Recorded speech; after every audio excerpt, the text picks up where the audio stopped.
Hi, YouTube community, friends, family, etc. This is Jacqueline again.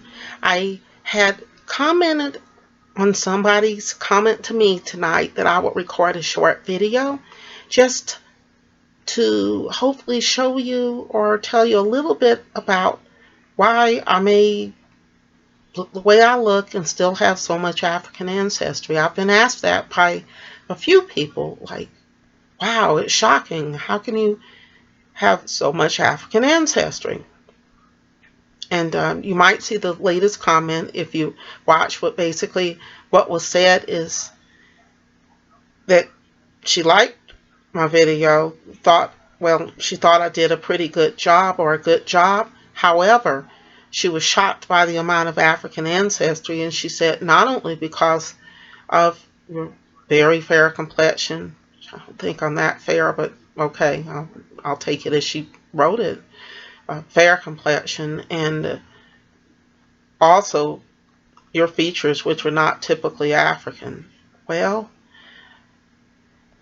I guess I can understand where she's coming from. Maybe it's her population of reference. Maybe she's thinking West African. And I did want to go on and let you know a couple of things just to follow up with the video. And please excuse me tonight. My face is a little bit puffy on one side because I had oral surgery. Yeah. But I said that I would record a video, so I'm doing it. So if I seem a little different from myself, no falsies. My hair is not fixed, and it definitely needs to be recolored, but oh well, we'll do that another day when we feel better. But I just still wanted to at least get on here and record a short message just explaining why to the people who don't understand my results. I would like to let you know that when Ancestry did my test, they had me to fill out a questionnaire. And I wanted to find out if the rest of you did this as well, or some of you, where they asked me how I would feel if they told me that I was 39% Scandinavian, because that was initially the first population that they found with me, in addition to African, was Scandinavian. And they let me know the results may change, but right now they keep it pretty low. But anyway, they did ask me how I would feel about that, and I said I would feel indifferent, which is the truth. I actually feel totally even about any ancestry that they would have found. I don't have any preferences. I just don't have any shame for African ancestry. And if anything, maybe that's a little bit different for some people. I'm okay with it. But I do realize that as they get more populations, my results may change, and most of you should probably realize that too. They just let me know that they don't have all of the reference populations for whatever I am at this point, and they're still learning. It's in its infancy. The only thing they did ask me was how I would feel about that particular scenario, the 39% Scandinavian scenario. I let them know I was indifferent. I would not think that they would be so petty as to change my metric simply because I'm indifferent, because that wasn't meant as an insult or put down in any way. It's just me. I'm just very even about the whole ancestry deal. I realize most of us have some mixture. So it wouldn't have mattered to me if it was 85% or 55%. It would be what it would be, and I would have accepted it. Even if it was 25%, which I doubt that, but just to let you know, it wouldn't matter. Even if it had been 100% European, which of course is not, then I would have been okay with that too. Anyway, to get back to the subject at hand. When I did a lot of the tests on GED Match, which a lot of you haven't seen, I broke it down into a small example of at least one or two of the different kinds of tests there.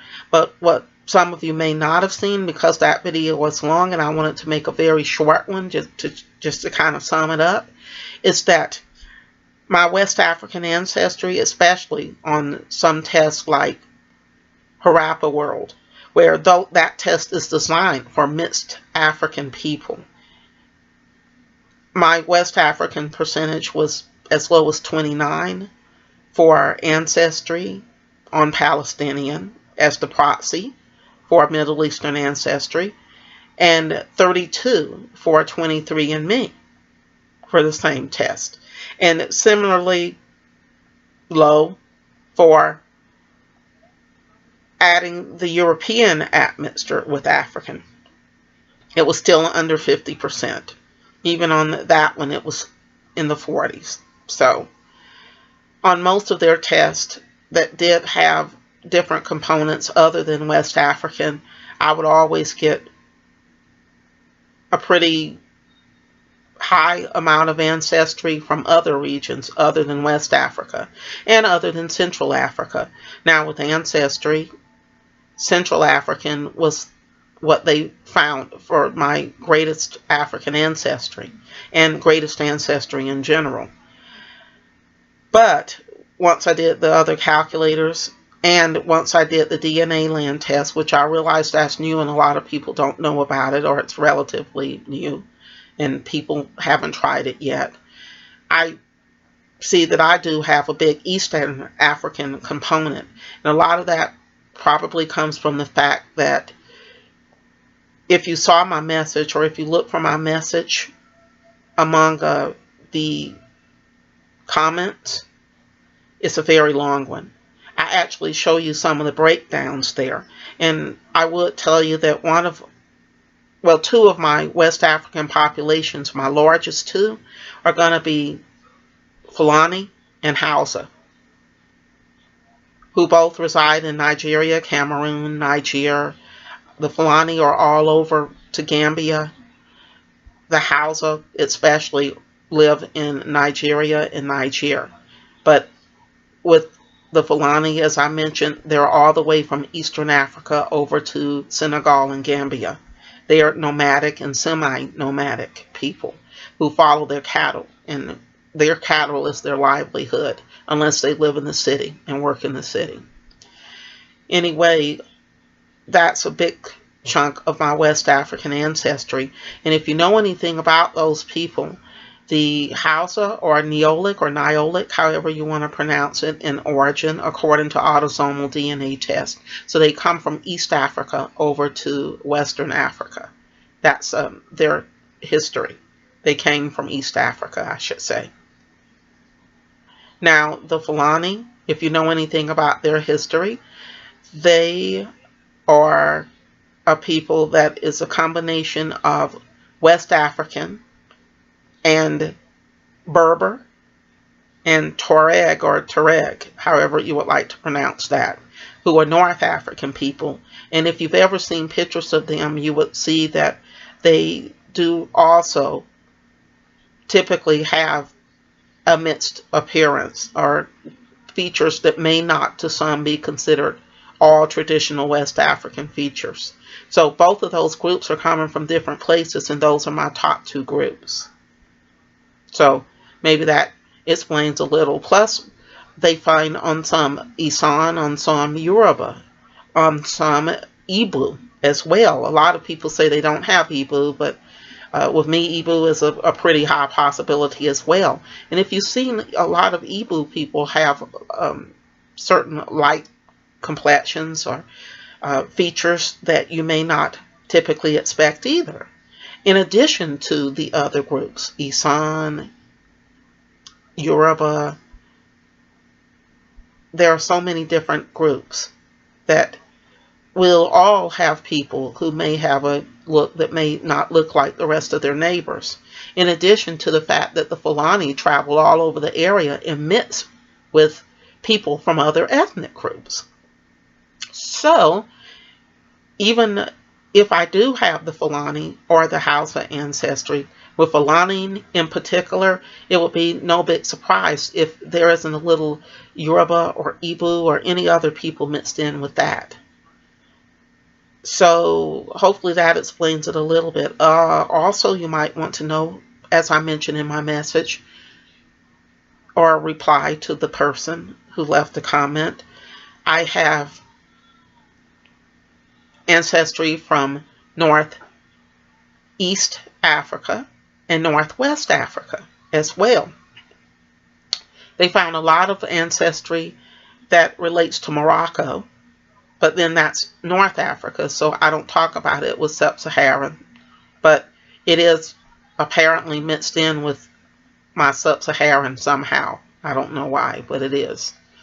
And then there is ancestry from Tunisia, and then there is ancestry from Eastern Africa, and I have to tell you, my Eastern African ancestry on many of them is pretty high. Even on DNA land, they estimated it at 15%, but on many of the calculators on GEDmatch or GED Match, it's as high as about 30% of my total makeup just for Eastern Bantu, and that doesn't even include a Motic, which is about 5% of me, or Omo River people, if you've ever heard of them. They live in southern Ethiopia. Also, I have I think it's called Hadza people who are Eastern. I have the Ari people who are also Ethiopian. I have Nilo-Saharan. All of these add up to about 5% each. I have the San and Sandawa or Sandawi people. And if you've ever seen them, they are very bright in complexion, and they also have the IFO that you find typically with, or you associate typically with Asian people in many cases. But if you read my comment, you would know that according to DNA scientists, the Asian people came originally from the San people. The San people would be the mother and father group that migrated out of Africa to form the present-day East Asians. So that may explain a lot of the similar features. And many of the tests that have Eastern Cape colored, I got Eastern Cape colored as one of my close population matches, and I did have a lot of cousins in South Africa. So, in a nutshell, you've got many different phenotypes, many different genotypes in Africa. And maybe I don't, by some people's estimation, look typically West African, but certainly there are a lot of Africans who have looks that are similar to mine. You know, it's just a very big continent with lots of different people. So hopefully that explains it a little bit. I will be uploading more content. I'll try to attach some pictures here. And thank you for all your comments. I just wanted to explain that a little more because I said that I would. And I like to keep my promises. So forgive me for my puffy face. Like I said, I'm still a little bit sedated and still a little bit puffy in the jaws because of the surgery that I had. But hey, my teeth are looking better, so it's worth it. And also, hopefully next time you see me, I'll go on and fix my hair. It's starting to grow out a little bit. And, you know, I don't feel like coloring it right now. And I don't relax it anyway. I haven't relaxed my hair in a long time. And it's dangerous to lighten your hair and relax it at the same time. But even before I lightened it, I didn't relax it because it's just a very damaging process. And I'm a hairstylist, if some of you don't know. So anyway, hopefully next time you see me, I'll look a little bit better, a little bit more healthy. And I do appreciate you for watching my video. And please subscribe if you haven't. I will be uploading different kinds of content. These are my first videos. Thank you very much, and I look forward to talking with you soon. Please feel free to comment. And I look forward to sharing more things with you in the future.